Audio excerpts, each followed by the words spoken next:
दोस्तों, इलायची की खेती के मामले में भारत को दुनिया का नंबर 1 देश कहा जाता है। भारत के केरल, कर्नाटक और तमिलनाडु जैसे राज्यों को इलायची का हब कहा जाता है। भारतीय खाने में इलायची की एक अलग जगह है, मगर साथ ही हम में से बहुत से लोगों को ये नहीं पता कि छोटे से दाने उगाए कैसे जाते हैं। यहाँ तक कि हम गारंटी से कह सकते हैं कि आपने अभी तक इसका पौधा भी नहीं देखा होगा, और आप ये तो बिल्कुल भी नहीं जानते होंगे कि इस छोटी सी इलायची को बनाने में 3 साल लग जाते हैं। तो ये सारी बातें और इलायची की खेती से जुड़ी हर जानकारी लेकर आए हैं हम इस वीडियो में। तो चलिए शुरू करते हैं। इलायची की खेती कैसे होती है?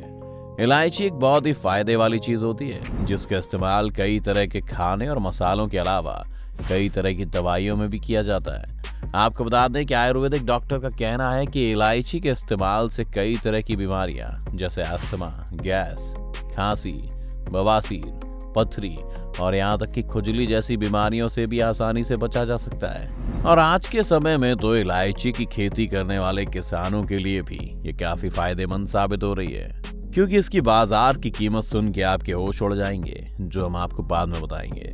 पहले ये जान लीजिए कि इलायची का पौधा 5 से 10 फीट का होता है और ये कुछ ऐसा दिखता है।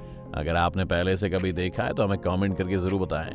तो दोस्तों, अब अगर खेती की बात करें तो आपको बता दें कि इलायची की खेती ज्यादातर ट्रॉपिकल रेन फॉरेस्ट में की जाती है, क्योंकि इसकी खेती के लिए जितनी ज्यादा हो सके उतनी ज्यादा छाया और समुद्री हवा की नमी की जरूरत होती है। और अगर बात मिट्टी की जाए तो इसकी खेती के लिए लाल और दोमट मिट्टी की जरूरत होती है, जो कि हमारे देश में साउथ की तरफ पाई जाती है। और अगर इस तरह की मिट्टी नहीं है तो अच्छी देखरेख में भी कई तरह की मिट्टी में इसकी खेती को किया जाता है। इसके साथ ही इलायची की खेती में जमीन का जरूरी पीएच लेवल 5 से 7.5 के बीच में होना चाहिए। पीएच वैल्यू का आपने 10th क्लास में पढ़ा होगा, जिसका मतलब होता है कि एक जगह की मिट्टी में कितना एसिड और कितना बेस है, और ये दोनों मिलकर मिट्टी के उपजाऊपन को बताते हैं। इससे पौधे सर्दियों में मिनिमम 10 डिग्री और गर्मियों के मौसम में मैक्सिमम 35 डिग्री के तापमान पर अच्छा उगते हैं। आपको जानकर हैरानी होगी कि इसके पौधे में 10 से 12 साल तक पैदावार होती रहती है। दोस्तों, इलायची की खेती में सबसे पहले उसके पौधों को नर्सरी में तैयार किया जाता है। नर्सरी में पौधों के बीजों को 10 सेंटीमीटर की दूरी पर लगाया जाता है। इसको लगाने का काम खुद किसान या उनके वर्कर्स ही करते हैं। मगर यहाँ आपको बता दें कि सिर्फ इलायची के 1.25 किलो बीज को 1 हेक्टेयर जगह में लगाया जा सकता है। बीज लगाने से पहले क्यारियों को तैयार किया जाता है, जिसमें से 20 से 25 किलो खाद को मिट्टी में डालकर अच्छे से मिलाया जाता है। इसके बाद क्यारियों में बीज लगाकर फिर अच्छे से इसकी सिंचाई की जाती है। अब यहाँ पर बीजों को अंकुरित यानी बड़े होने के लिए छोड़ दिया जाता है, और अंकुरित होने तक पुलाव या सूखी घास से ढक दिया जाता है। जब पौधा पूरी तरह से तैयार हो जाए तो उसे खेत की तरफ ले जाया जाता है। यहाँ ध्यान देने वाली बात यह है कि अगर इस पौधे को सीधा खेत में उगाएंगे तो सूरज की तपिश और तेज हवाएं इसको पनपने नहीं देंगी।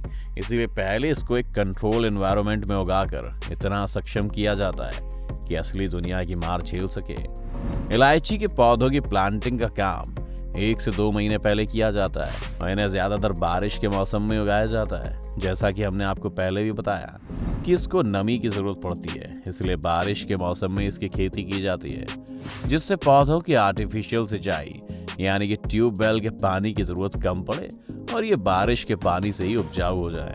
अब यहाँ पर यह भी ध्यान देने वाली बात है कि पौधों को खेत में लगाते वक्त हर पौधे के बीच तकरीबन 60 सेंटीमीटर की दूरी जरूरी हो, और ऐसा करने के लिए पौधे लगाते समय जिगजैग टेक्निक का इस्तेमाल किया जाता है।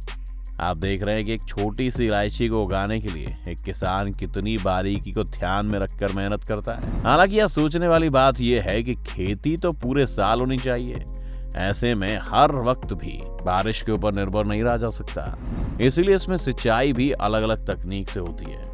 पौधों को खेत में लगाने के बाद उनकी तुरंत सिंचाई करनी होती है। साथ ही गर्मियों के मौसम में इन पौधों को और भी ज्यादा पानी की जरूरत होती है। इस मौसम में नमी बनाए रखने के लिए पौधों को समय समय पर पानी दिया जाता है, अब चाहे वो ट्यूबवेल से हो या पास में किसी नदी नाले की कटाई से। ये तो रही गर्मियों की बात। सर्दियों में इसको 10 से 15 दिन के अंतराल में पानी दिया जाता रहा है। दोस्तों, इसके बाद नंबर आता है फर्टिलाइजर्स यानी कीटनाशक का। अब यहाँ पे बात ध्यान रखने वाली है कि यह हमेशा सही मात्रा में होना चाहिए। अगर ज्यादा हुआ तो पौधा मर जाएगा और अगर कम हुआ तो कीड़े उसको मार देंगे। यहाँ ये बहुत बड़ी समस्या किसानों के सामने आती है। इसके लिए वो इलायची के खेत में पौधों को लगाने से पहले गड्ढों या मेड़ पर हर पौधे के लिए 10 किलो के हिसाब से पुरानी गोबर की खाद और 1 किलो वर्मी कंपोस्ट का फर्टिलाइजर लगाते हैं, जो कि इसके लिए बहुत सही मात्रा में एकदम सटीक कीटनाशक माना जाता है। इसके साथ ही पौधों को नीम की खली यानी कि नीम का बुरादा 2 से 3 साल तक दिया जाता है, जिससे पौधों का अच्छे से विकास हो जाता है और इस पर लगती है इलायची। और फिर ऐसा करते करते इलायची का पौधा तैयार हो जाता है। मगर आपको बता दें कि 1 हेक्टेयर में सूखी हुई इलायची की पैदावार लगभग 130 से 150 किलो के आसपास होती है। इसके बाद किसान इसको बाजार में बेच देते हैं। इलायची का बाजारी भाव 2000 रुपये प्रति किलो का होता है, जिससे किसान एक फसल में तकरीबन 2 से 3 लाख रुपए तक की कमाई कर लेता है।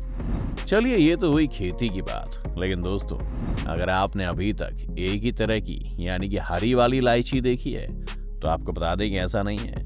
मुख्य रूप से इलायची 2 तरह की होती है, जिसे छोटी और बड़ी इलायची के नाम से जाना जाता है। छोटी इलायची हरी इलायची होती है। यही है वो जो खुशबूदार इलायची होती है, इसीलिए इसका इस्तेमाल कई तरह के खाने में होता है। माउथ फ्रेशनर, दवाइयाँ, मिठाई के साथ पूजा पाठ में भी इसका इस्तेमाल किया जाता है। अब बात करते हैं दूसरी तरह की यानी काली इलायची के बारे में, जिसे बड़ी इलायची भी कहा जाता है। बड़ी इलायची का इस्तेमाल केवल मसाले के रूप में ही होता है। ये दिखने में हल्के लाल व काले रंग की होती है। इस काली इलायची में कपूर के जैसी खुशबू होती है। तो दोस्तों, ये थी इलायची की खेती और उसकी पूरी जानकारी, जिससे आपको ये समझ आ गया होगा कि किसानों का काम आसान तो नहीं है। इसमें मेहनत लगन के साथ साथ पेशेंस भी बहुत जरूरी है। इसी पेशेंस के साथ हम चलते हैं। मिलेंगे आपसे अगली वीडियो में। अगर आपको वीडियो पसंद आई हो तो इसे लाइक और शेयर जरूर करें, और चैनल पर अगर आप नए हैं तो चैनल को सब्सक्राइब कर बेल आइकन जरूर दबाएं।